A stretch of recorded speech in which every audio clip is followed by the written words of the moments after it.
one of the strangest, most weird Marvel games that a lot of people forgot about because a lot of game players hated this game. This is one of the darkest Marvel games in recorded history. Marvel Nemesis, Rise of the Imperfects. A lot of people don't even know this game exists, and some people do, are probably wondering, oh shit, yeah, I remember that game.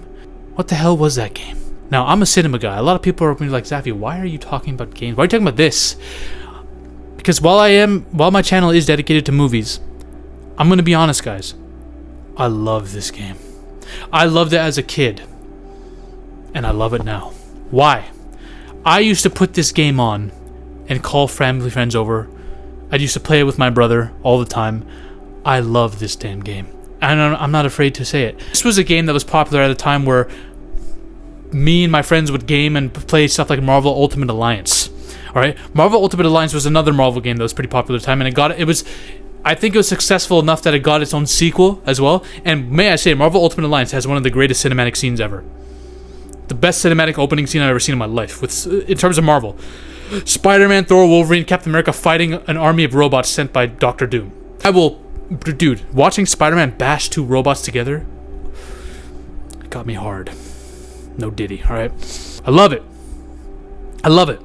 And the amount of freaking characters that were in this, all the cosmic beings that were in the Marvel Ultimate Alliance games, it's awesome. Then you have Marvel Nemesis, which is like considered a trash low-tier Marvel Ultimate Alliance with wasted potential. Let me be clear here, alright? I'm not sure why this game gets as much hate as it deserves, alright? And I'm glad I'm not the only one online who thinks so. I went online and I saw a lot of people on Reddit agreeing with me. Now, it's Reddit. You have to take things with a grain of salt. So I asked Google's AI, why do people dislike Marvel Nemesis? And it said mostly because it's buggy and it had a lot of bug problems. Because I wasn't an avid gamer, I didn't experience this as a kid. I didn't even know. I didn't register it. It's rushed. Storyline's rushed and bad. It's a very unbalanced game. The single player campaign is bad. It's bland. There's an entire roster of characters that's pretty cool, but they're wasted. Now, I can agree with a lot of these points because Marvel Nemesis has a pretty cool premise. It's about a fucking alien invasion and a scientist who's in league with aliens and is corrupting and experimenting on superheroes we know and turning them into darker versions of themselves, and the good heroes have to fight them, right? For that time, 2005, that's a pretty cool premise, right? You had the Imperfects, a corrupted race of superheroes, and then you have the aliens, which are less touched upon as well. You have a story that's a bit silly, because right away, and this is what I meant by this is one of the darkest Marvel games ever, Captain America, Punisher, and Hulk get killed in the opening scene. Hulk gets one-shotted by a little puny spaceship that shoots a green laser at him. Spaceships that you can kill in the game very easily with guys like Wolverine. Like, what the fuck? Right? Captain America's dead, Punisher's dead. Like, right away you know this game's kind of stupid. The Hulk got one-shot, bro. He was done dirtier than the MCU did the Hulk. And this came out at a time where it felt like EA and Marvel, like Marvel hated half of their characters. They were embarrassed to even show them. So like a lot of characters like parts of the Avengers, before the Avengers got popular and the MCU became a thing, a lot of them were like thrown out of the window.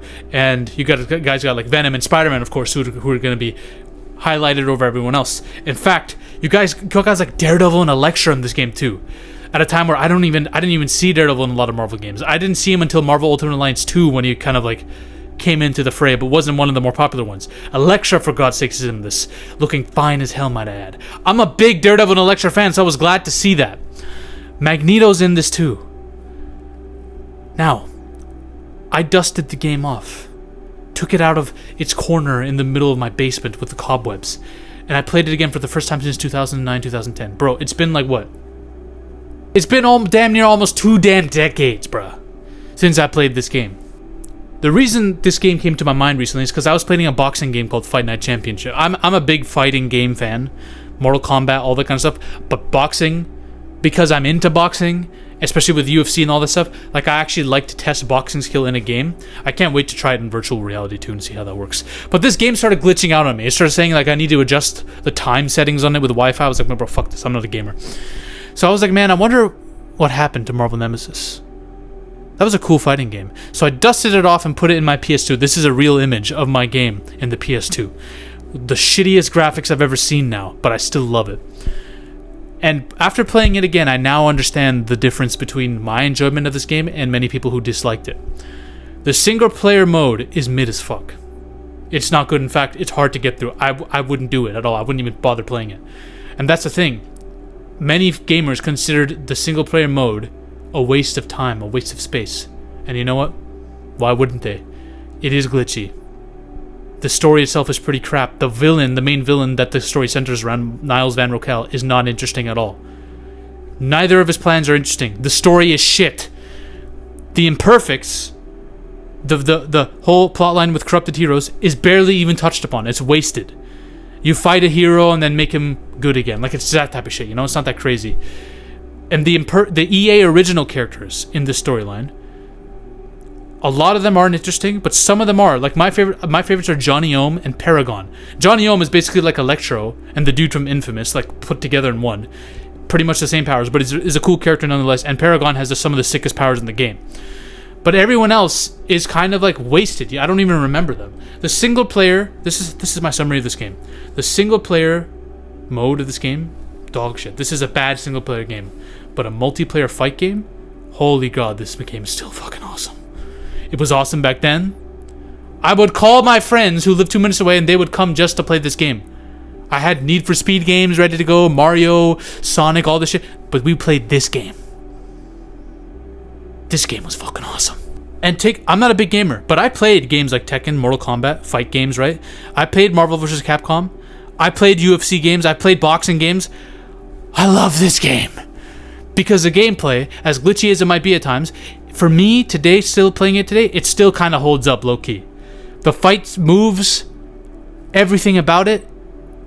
For me, it's the music. This has some of the grittiest video game music for a Marvel game I've ever heard. The locations, the fact that you can interact with locations in limited capacity, but they're still cool.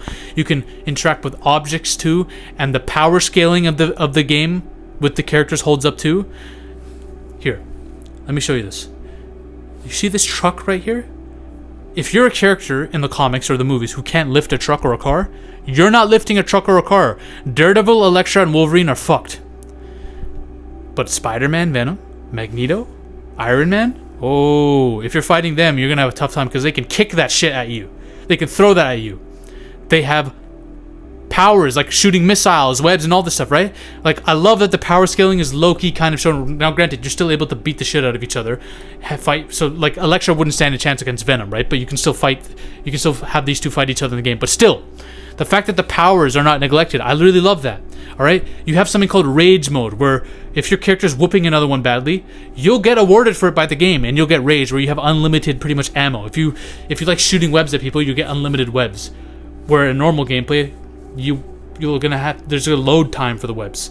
You get to shield yourself for as long as the rage lasts, and then beat the shit out of them again. There are openings, there are intros to these characters where they actually cuss. Spider-Man says, "Get ready for a web sling and ass kicking. I'm gonna beat your ass." Venom's like, "I'm gonna chew you up and spit you out." Like, these are pretty cool lines, bro.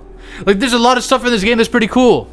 Not to mention, there's some finishers in this game that are quite brutal. This is a T for teen game with very limited blood in it, but Daredevil strips snapping people's necks with his stick.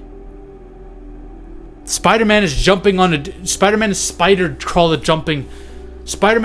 crawl jumping on a dude and cracking his skull. Johnny Ohm is electrocuting your head open and blasting you across the sky. Like, the finishers are pretty cool too.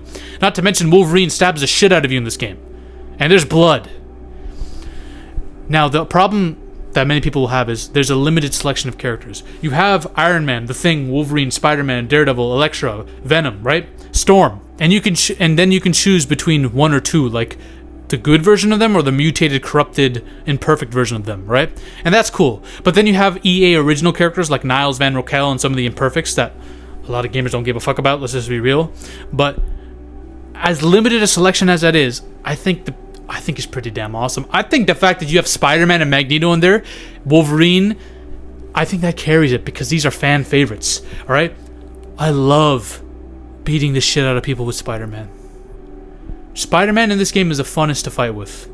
And when you play this game, you'll notice it. Especially when he fights Venom in the power plant. Spider-Man versus Venom, this is like web slingers galore. You're just shooting at each other, webbing each other up. Like, I'm not a gamer, right? I don't know about like recent Spider-Man games that much. But beating the shit out of people with Spider-Man in this game is some of the most fun I've ever had as a child. Look at this! When do you, like, I get it. We've seen Spider-Man in this pose in Web of Shadows gameplay. Web of Shadows is awesome, by the way. We've seen him in this pose before, but man, the fact that this gets to happen, the fact that I got to do this in 2005. Love this damn game. I love this game, yeah. I think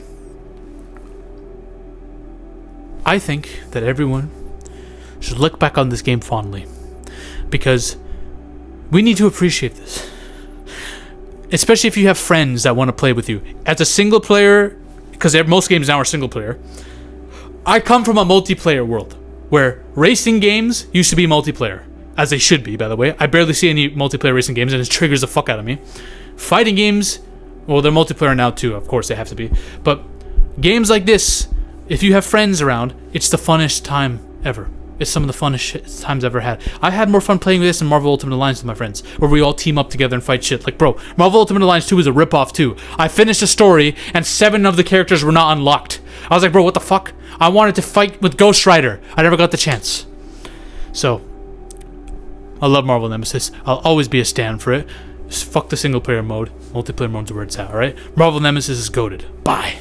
Ladies and gentlemen, we are on a mission to take over Hollywood. But the army must keep growing.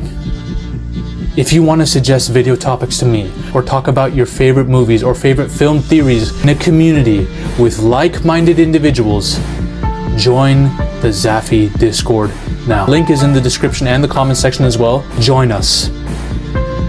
This movement is just beginning. We're taking over Hollywood, one coke line at a time.